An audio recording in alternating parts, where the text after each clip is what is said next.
Hello and welcome back to Skills Level 2 for Walking Your Newfoundland Dog. This is where we can assume that the dog is just a little off, that pendulum has swung just a little off, so most likely we have a trigger. You can imagine it's one of those scenarios where your dog has hit the end of the leash, they've noticed something in the distance, maybe they froze up a little bit, but either way, they're no longer really listening. They are at threshold. Okay, and since we have a trigger here, we need to talk a little bit about the components of a trigger. This is the stimulus gradient we talked a little bit about earlier. This would be distance, distraction, and duration. Distance is how far or close the trigger is. Distraction would be the intensity of the trigger. So is the dog walking by on leash, barking and lunging at your dog, or are they walking by on leash very politely? And duration, the amount of time the dog will be exposed to the trigger. I like to think of these three components as difficulty knobs. If all three of them are all the way up, that is going to be a really difficult situation for your dog to handle. And if you're a person watching this, then most likely your dog is not ready for that. So, whenever one of those knobs is pretty high, I want to try to wiggle the other two down as much as possible. And building up to full difficulty takes time. So you want to build it up slowly and focus on one component at a time. So, how might you deal with a situation like this with a trigger and your dog is at threshold? Loops. You want to learn some turns and learn to loop your dog. So we have two turns that you can learn here. The first is a whiplash turn.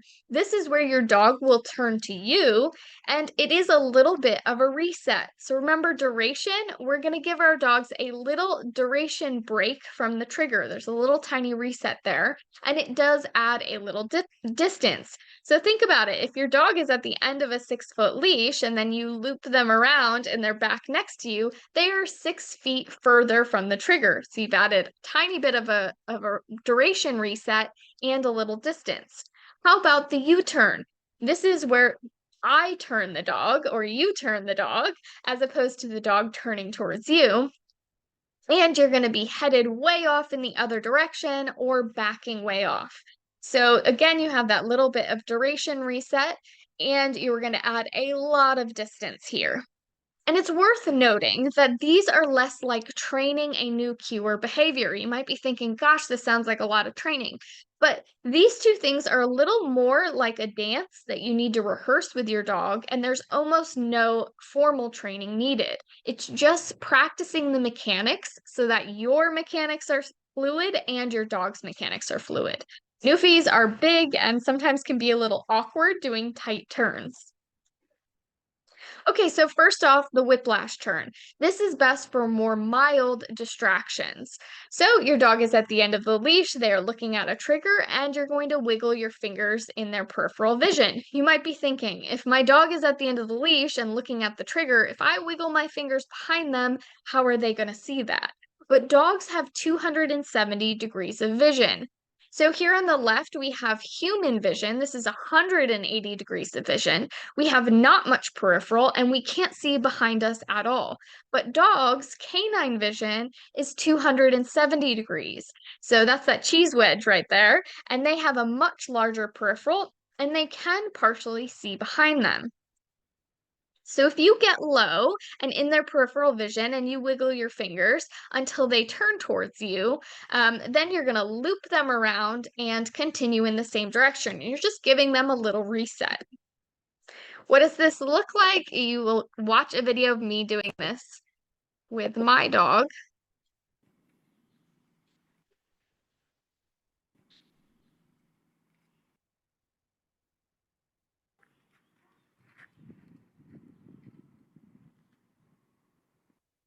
And I'm going to go ahead and replay that because I realized it was kind of quick.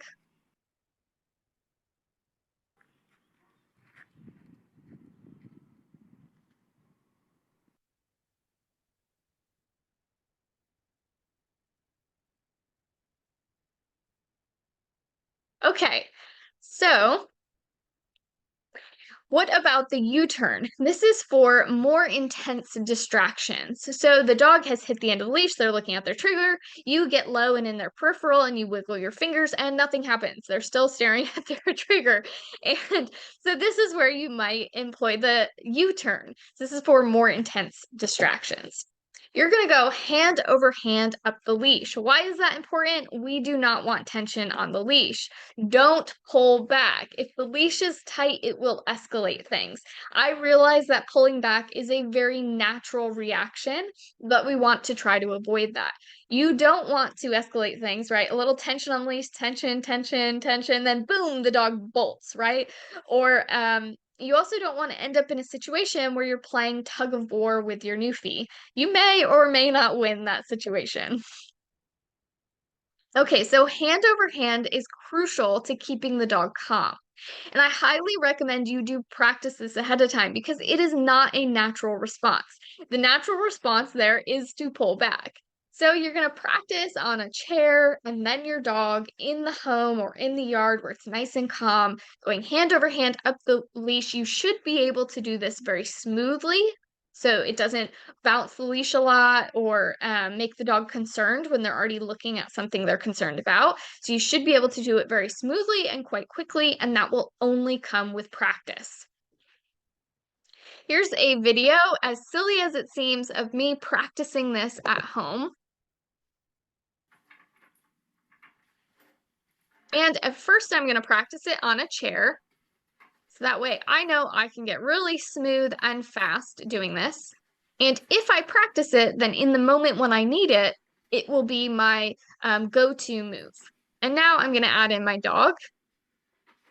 Go ahead and practice it with her. So that way she knows what I'm doing as well, and she's not startled by me doing this.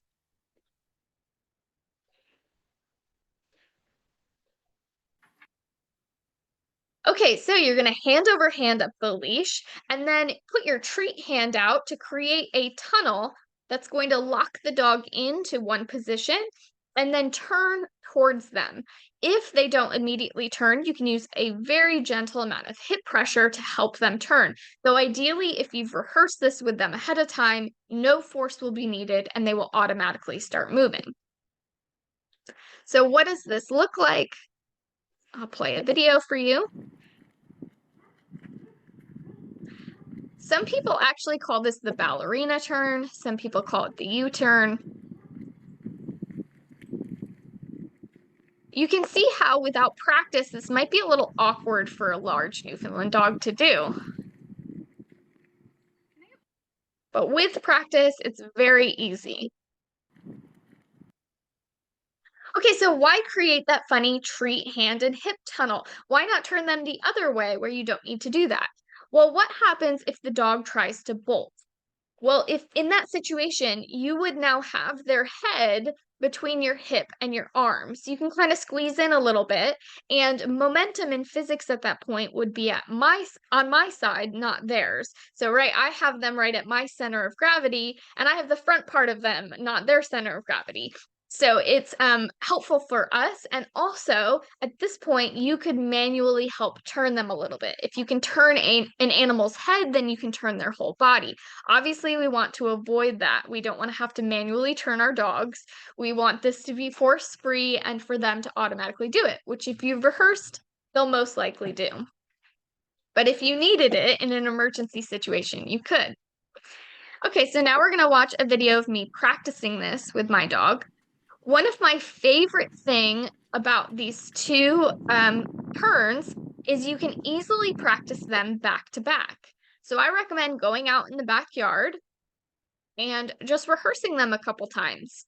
And then next time on your walk, you'll rehearse them a couple times again. Let's see, I do the U-turn there, pause, give her a treat, toss a treat ahead, and she's in the perfect position for me to lean in her peripheral, wiggle my fingers, and get her to turn towards me. And give her a treat, and now I'm going to practice them back to back again. Toss a treat, get low and in her peripheral, wiggle my fingers, and she turns towards me.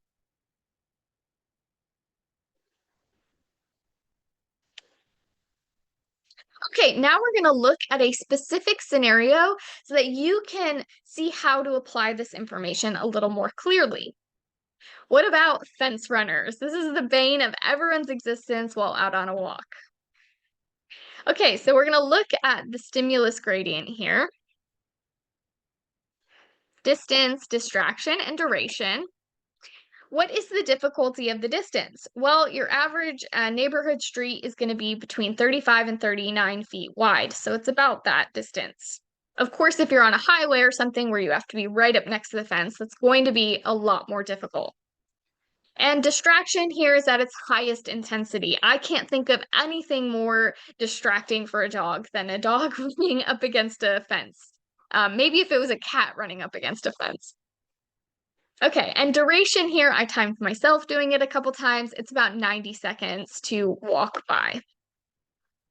All right, so unfortunately, the distraction knob here is fixed.